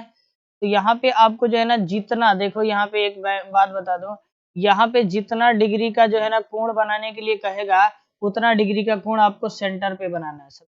ठीक है, तो सेंटर पे कोण बनाने के लिए आपको क्या करना होगा, एक आर्क लेना होगा। ठीक है, एक आर्क लेना होगा जिसको हम हिंदी में क्या बोलते हैं, चाप बोलते हैं। ठीक है, देखिएगा अब ये जो है ना ये जो लाइन है ये आपको टोटली यहाँ पे जो है ना दिखा रहा है कितना डिग्री का एंगल, 60 डिग्री का एंगल। ठीक है, तो मैं आपको बता रहा हूँ तरीका, उस तरीके से जो है ना आप इसका 60 डिग्री एंगल यहाँ पे क्रिएट कर सकते हो। आपको क्या करना है, यहाँ पे एक आर्क लगाना है। ठीक है, ऐसे में। ठीक है, और फिर यहाँ से पकड़कर एक बार काटना है और ये कटेगा यहाँ पे। ठीक है, और यहाँ से मिलाते हुए जो है ना एक लाइन आपको ड्रॉ कर लेना। ठीक है, एक लाइन ड्रॉ कर लेना है, तो ये हो जाएगा हमारा कुछ इस। ठीक है, आइए देखिए यहाँ पे हम इसको ड्रॉ करते हैं एक दूसरे कलर से। ठीक है, तो देखिएगा इसको भी थोड़ा आगे तक बढ़ा लेते हैं। ठीक है, तो ये बन गया हमारा सेंटर पे कितना डिग्री का एंगल, 60 डिग्री का एंगल। ठीक है, आप देख सकते हो इसका मेजरमेंट कितना है, 60 डिग्री है। ठीक है, हालांकि हम यहाँ पे देखिए यहाँ तक ले जा रहे हैं तो क्या हो जा रहा है, ये 60 डिग्री हो जा रहा है। ठीक है, तो ये आप अब यहाँ से हटाइए इस चीज। ठीक है, ठीक है, इसका मेजरमेंट हो जाता है क्या, कितना डिग्री, 60 डिग्री। तो यहाँ पे हम लिख देंगे क्या, 60 डिग्री का एंगल। ठीक है, अब इसके बाद क्या करना है, आपको यहाँ पे बनाना है 90 डिग्री का एंगल। क्या करना है, 90 डिग्री का एंगल आपको बनाना है। आइए फिर हम यहाँ पे कंपास का यूज कर लेते हैं। तो देखिए आपको क्या करना है कि यहाँ पे जो है ना आपको 90 डिग्री का एंगल बनाना है। कहाँ पे, यहाँ पे। तो एक आर्क ऐसे लीजिएगा आप। ठीक है, इसको केंद्र मानते हुए, किसको, इसको केंद्र मानते हुए, इसका नाम देते हैं हम क्या, आर। ठीक है, इस आर को केंद्र मानते हुए आपको एक परपेंडिकुलर ड्रॉ करना है। इसके लिए आप क्या करोगे, तो सिंपली सा जो है ना आपको क्या करना है, यहाँ से रखना है, एक आर्क इधर में लगाना है। ठीक है, इसका मेजरमेंट कुछ बढ़ाना घटाना नहीं है, यहाँ पे रखना है, एक आर्क इधर में लगा दीजिएगा। ठीक है, और यहाँ से एक आर्क इधर में लगा दीजिएगा। ठीक है, और यहाँ से जो लाइन होगा उसको मिला दीजिएगा, ये 90 डिग्री का एंगल आपको बना देगी। ठीक है, तो ये हो गया हमारा कितना डिग्री का, 90 डिग्री का एंगल। ठीक है, तो 90 डिग्री का एंगल जो है ना, एक चीज मैं आपको बता दूं, ये 90 डिग्री का एंगल जो बनाइएगा वो आपको जो है ना स्पर्श करके जाएगी इस पॉइंट से। ठीक है, तो देखिए थोड़ा सा मेरा जो आर्क है वो अलग कट चुका है, तो उससे कोई आप ये टेंशन ना लेना, आप ढंग से करना। ये आर्क जो है आपको कहाँ कटेगा मैं आपको बता देता हूँ। ये आर्क जो है आपको यहाँ पे कटेगा, ठीक है। और उसके बाद फिर आपको यहाँ भी आपको क्या करना है कि एक 90 डिग्री का एंगल यहाँ पे क्रिएट करना है, ठीक है।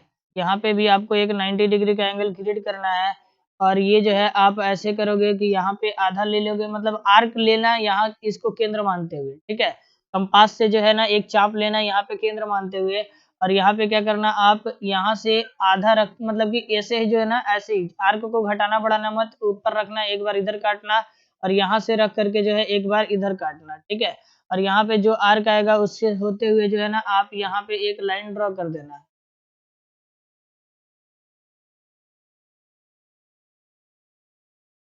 देखिए थोड़ा सा आर्क इधर उधर कटा है तो उससे कोई विशेष प्रॉब्लम नहीं है, ठीक है। मैं उसको हटा लेता हूँ जो आर्क इधर उधर थोड़ा सा कट चुका है, ठीक है।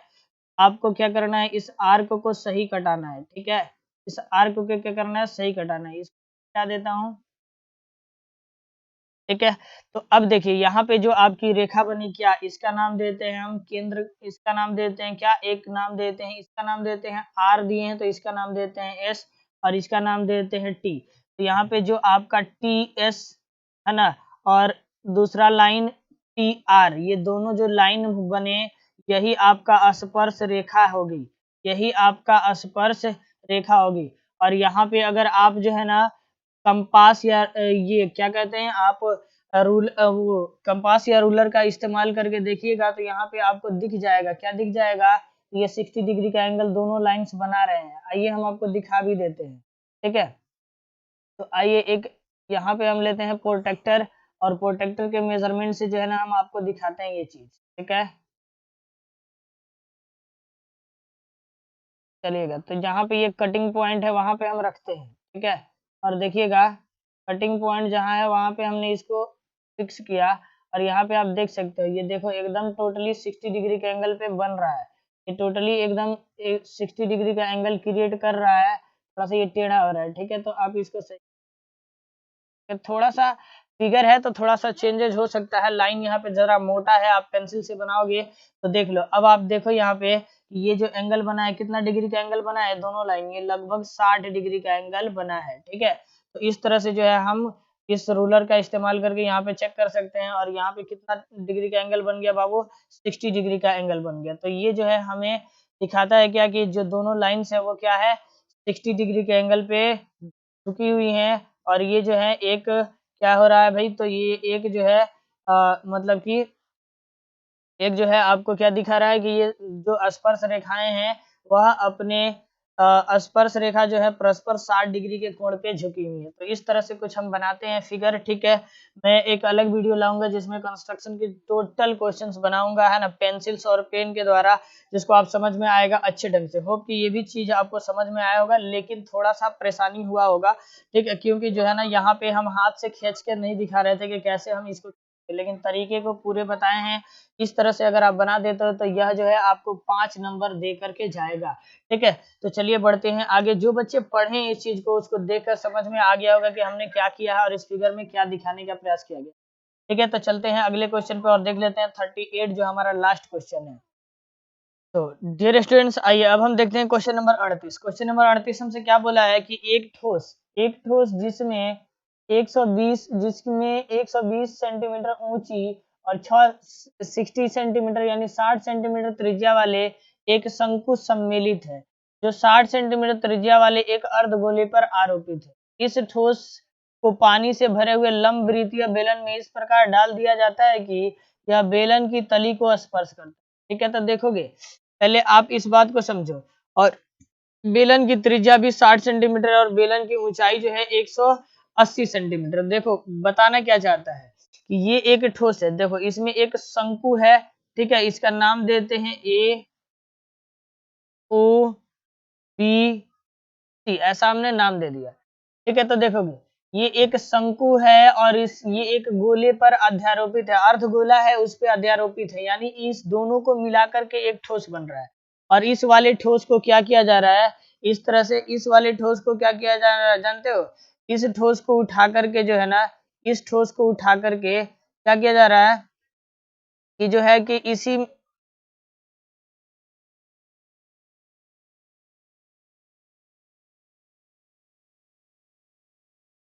इस ठोस को क्या किया गया है कि इसको उठा करके जो है ना, इस बेलन में इस प्रकार से डाल दिया गया है। इस बेलन में इस प्रकार से डाल दिया गया है, यह जो है ना बेलन के तली को स्पर्श कर रहा है। क्या कर रहा है? बेलन के तली को जो है स्पर्श कर रहा है। हालांकि फिगर थोड़ा सा नहीं हो पा रहा है, आप यहाँ पे हम नहीं दिखा पा रहे हैं आपको, ठीक है। आपको ऐसे जो है ना, मान लीजिए कि इसके अंदर डाल दिया गया, ठीक है। तो इसके अंदर डाल दिया गया तो इसके पेंदी को जो है ना ये छू रहा है, और इसका जो है ना सब ये जो त्रिज्या है इस बेलन को भी छू रही है, और इसकी टॉप को भी ये छू रहा है, यहाँ पे भी वो छू रहा है, ठीक है। तो ये चीज है, ठीक है। तो अब बोला है कि इस बेलन में जो है ना आपको क्या है कि टोटल पानी से ये बेलन भरा हुआ है, ये टोटल पानी से भरा हुआ है।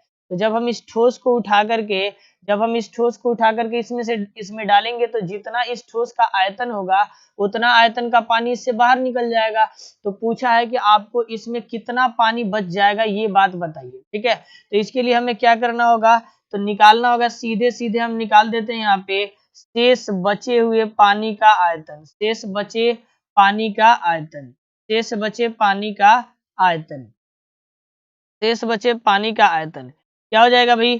तो हो जाएगा क्या, कैसे निकाल देंगे, तो ठोस का आयतन सॉरी बेलन का आयतन माइनस ठोस का आयतन, क्या करेंगे? बेलन का आयतन माइनस बेलन का आयतन माइनस ठोस का आयतन, क्या करेंगे? ठोस का आयतन, बेलन का आयतन माइनस ठोस का आयतन, ठीक है। तो एक चीज समझिएगा, बेलन का आयतन का फॉर्मूला क्या होता है? बेलन के आयतन का फॉर्मूला होता है पाई आर स्क्वायर, और माइनस का एक काम करते हैं, इसको हम h1 कर लेते हैं। क्यों? इस बेलन के लिए हम h1 कर लेते हैं और इसकी जो ऊंचाई है इसको h2 कर लेते हैं, ठीक है। चलोगे तो माइनस ठोस का आयतन में क्या जुड़ जाएगा? शंकु का आयतन प्लस अर्धगोले का आयतन। तो शंकु का आयतन हो जाता है क्या? शंकु का आयतन हो जाता है 1/3 पाई आर स्क्वायर एच, तो यहाँ पे H2 लिखेंगे, और प्लस ठोस के आयतन में ये भी जुड़ जाएगा। अर्धगोले का आयतन होता है 2/3 पाई आर क्यूब, ठीक है। तो चलिए इसको सॉल्व करते हैं। इसमें पाई का वैल्यू हम रखेंगे 22/7, गुणे आर का वैल्यू है 60, तो हो जाएगा 60 का स्क्वायर, और गुणे h1 का वैल्यू है आपको 180, ठीक है। तो माइनस, इसको हम ब्रैकेट में डाल लेते हैं, ठीक है, माइनस इसको हम इधर में ब्रैकेट में रखते हैं। तो क्या हो जाएगा आपको? तो 1/3 इंटू पाई का वैल्यू 22/7 गुणे आर का वैल्यू 60 का स्क्वायर, 60 का स्क्वायर 60 का स्क्वायर, और गुणे h2 का वैल्यू 120, और प्लस 2/3, और गुणे पाई का वैल्यू आप लिख लो 22/7, और गुणे नीचे में लिख देते हैं हम यहाँ गुणे आर क्यूब यानी 60 का क्यूब, ठीक है। ब्रैकेट बंद। चलो जी, तो अभी इसको अगर आप सॉल्व करते हो तो हम यहाँ आ जाते हैं, तो 22/7 और गुणे 60 का स्क्वायर हो जाएगा आपको 3600, क्या हो जाएगा? 3600, 60 का स्क्वायर हो जाएगा 3600, और गुणे 180, ठीक है, और माइनस इसको पहले आप सॉल्व करिए तो क्या हो जाएगा? 60 का स्क्वायर 3600 गुणे 1/3 गुणे 22/7, और गुणे 60 का स्क्वायर हो जाएगा 3600, क्या हो जाएगा? 3600, और गुणे 120, ठीक है, और प्लस का 2/3, और गुणे 22/7, और गुणे आर का क्यूब यानी 6 का क्यूब हो जाता है 216, और यहाँ पे आ जाएगा आपको 30, ठीक है जी।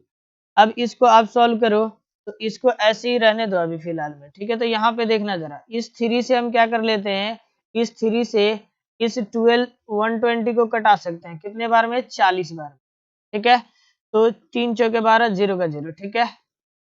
इसके अलावा कुछ और कटने वाला है क्या, तो कुछ और कटने वाला है क्या, तो नहीं, है ना, नहीं कटने वाला है, ठीक है। तो चलो इसको ऐसे ही रहने देते हैं। फिर इस 3 से ये कट जाएगा क्या, तो 6 1 7 7 2 9, ये 3 से ये कट जाएगा, ठीक है। तो इसको कटा लेते हैं। तो 7 त्रिक 21, 3 दूना के 6 और 000, ठीक है। अब ये 7 से कटेगा क्या, नहीं कटेगा, तो आप इसको क्या करो, नहीं कटेगा तो ऐसे ही रहने दो, ठीक है। तो अब यहाँ पे आप मल्टीप्लाई करना होगा, तो मल्टीप्लाई कीजिए, क्या हो जाएगा, बट्टे का क्या हो जाएगा, बट्टे का हो जाएगा 7, ठीक है, माइनस इसको मल्टीप्लाई करो जी, आपको यहाँ पे मिल जाएगा क्या, 3168 और 000 और बट्टे का क्या हो जाएगा आपका 7 और ये हो जाएगा प्लस। तो यहाँ पे आप मल्टीप्लाई कर लो, क्या हो जाएगा आपको, ये हो जाएगा 3168 000 और बटे का 7, ठीक है। तो सिंपली आप क्या करिए कि 14256 बटे का 7 और माइनस कर लीजिए इन दोनों को सम करके, ठीक है। तो ये हो जाएगा बटे का 7 और यहाँ पे आप इसको ऐड कर लीजिए सिंपली, तो ये हो जाएगा बट्टे का 7 और आप इसको सिंपली ऐड कर लीजिए, तो क्या हो जाएगा, क्या हो जाएगा, हो जाएगा आपको 6336000, ठीक है। तो बस आप सिंपली क्या करिए, 14256 और बटे का 7 और माइनस का 6336000 बटे का 7, ठीक है। तो अब आप इसको सॉल्व करिए, तो सिंपली आप बटे का 7 रहने दीजिएगा, ठीक है, और इसको आप घटा करके लिख लीजिए, तो ये हो जाएगा आपको, क्या हो जाएगा 79, क्या जाएगा 7920 और फिर इसके बाद आपको 000, ठीक है। तो सिंपली अब आप क्या कर लीजिए, इसको जो है ना 7 से डिवाइड कर लीजिए, तो क्या हो जाएगा, ये हो जाएगा आपको 1131 और 428.57 सेंटीमीटर क्यूब, ठीक है। हालांकि आपको जो है ना आंसर दिया होगा इसमें लीटर में आंसर दिया होगा, आपको क्या दिया होगा, सॉरी सेंटीमीटर क्यूब में ये आंसर आया है, जबकि जो है आंसर आपको दिया होगा मीटर क्यूब में। तो मीटर क्यूब में इसको लाने के लिए आपको करना होगा इसमें डिवाइड, तो इसको मीटर क्यूब में लाने के लिए आपको करना होगा डिवाइड, तो आपको करना पड़ेगा 13142.57 को जो है ना डिवाइड करना पड़ेगा, जानते हैं कितना से, तो आपको करना पड़ेगा कितना डिजिट आपको इधर लाना है, इधर में लाना है आपको यहाँ पे, ठीक है। तो देखिएगा इसके लिए आपको मीटर क्यूब में बदलने के लिए इसको भाग करना पड़ेगा, 1 2 3 4 5 6, 10 के पावर 6 यानी 1 2 3 4 5 6, ना तो इक्याई दहाई सैकड़ा हजार 10,000 लाख, 10 लाख से भाग करना होगा, तो 10 लाख से भाग करिएगा तो क्या बचेगा, मैं यहाँ पे आंसर लिख देता हूँ आपको यहाँ पे, ठीक है, क्योंकि जगह इधर में फिल हो चुका है पूरा, तो मैं यहाँ पे आपको भाग करके डायरेक्टली आंसर लिख देता हूँ। ये हो जाएगा आपको 1.131 है ना 42, ठीक है। तो आप इतना मत लिखिए, बस इतना ही लिख दीजिए 1.131 मीटर क्यूब, ठीक है। ये हो जाएगा आप मीटर क्यूब और यही जो है आपका सही जवाब हो जाएगा, यही जो है आपका सही जवाब हो जाएगा, यानी इस प्रश्न का आंसर क्या हो जाएगा 1.173 सॉरी 1.1314 मीटर क्यूब, यही आपका आंसर हो जाएगा। तो होप कि ये सवाल आप किए भी होंगे, आपके एक्सरसाइज का ये क्वेश्चन है, एक्सरसाइज का ये आपको हमको लगता है कि चैप्टर 13 किससे, चैप्टर 13 से जो है ना ये क्वेश्चन है, ठीक है, सेम क्वेश्चन है जो आपके एक्सरसाइज में दिया हुआ है। तो ठीक है, तो अगर कोई चीज इसमें आपको नहीं समझ में आया हो, क्योंकि यहाँ पे कैलकुलेशन थोड़ा सा हमने लंबा किया हुआ है, ठीक है, तो इसको शॉर्टली में भी बना के बताए हुए हैं आपको।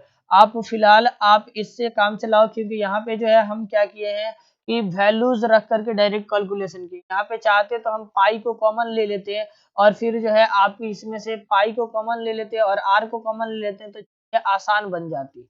ठीक है, तो हालांकि हमने वैल्यू रख के सॉल्व कर दिया है, फिर भी रिजल्ट उतना ही आया है। और यहाँ पे अगर हम पाई को कॉमन करके और आर स्क्वायर को कॉमन करके निकालते तो फिर भी आंसर हमारा वही होता, बस जो है ना कैलकुलेशन थोड़ा सा शॉर्ट होता। ठीक है, तो आप चलो आज इतना ऐसे ही काम चलाओ, मिलते हैं अगले क्लास में और वहां पे हम देखेंगे बहुत सारे अपने सिलेबस के क्वेश्चंस को। ठीक है, तो अब आपके टोटली जो मॉडल पेपर का सॉल्यूशन था वह खत्म हो गया है। ठीक है, तो मैं आपको बता दूं कि यहाँ पे जो है जगह कम था, इसलिए मैंने थोड़ा सा इसको जो है ना कैमरे को ऑफ कर लिया था और इस पे जो है ना एक ही स्लाइड पर समझाने के लिए मैंने ये किया था। तो अन्यथा दूसरा स्लाइड ऐड करते तो फिर क्वेश्चन छिप जाता, फिगर छिप जाता, जो कि हमें समझना मुश्किल हो जाता। ठीक है, तो चलिए मिलते हैं अगले क्लास में, आज के लिए इतना ही, तब तक के लिए जय हिंद।